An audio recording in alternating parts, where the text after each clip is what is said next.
عمر فاروق رضی اللہ تعالیٰ عنہ کے متعلق آتا ہے کان لعمر رضی اللہ تعالیٰ عنہ صحیفۃ،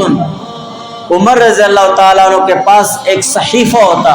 ایک رسالہ ہوتا، ایک کاپی ہوتی ہے، یکتب فیہا ما فعلہ من الاسبوع الی الاسبوع من الخیر والشر،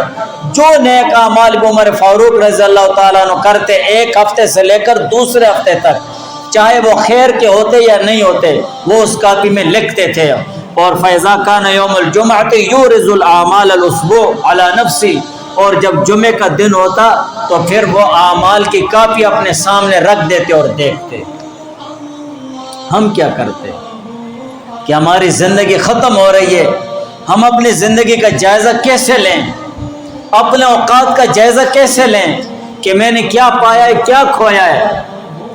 کتنی رضا کے کام میں نے اللہ تعالیٰ کے کیے ہیں۔ ہمارے پاس تو کچھ بھی نہیں ہے، ہم تو گناہ کر کے بھول جاتے ہیں اور نیکی کر کے جتلانے لگ جاتے ہیں۔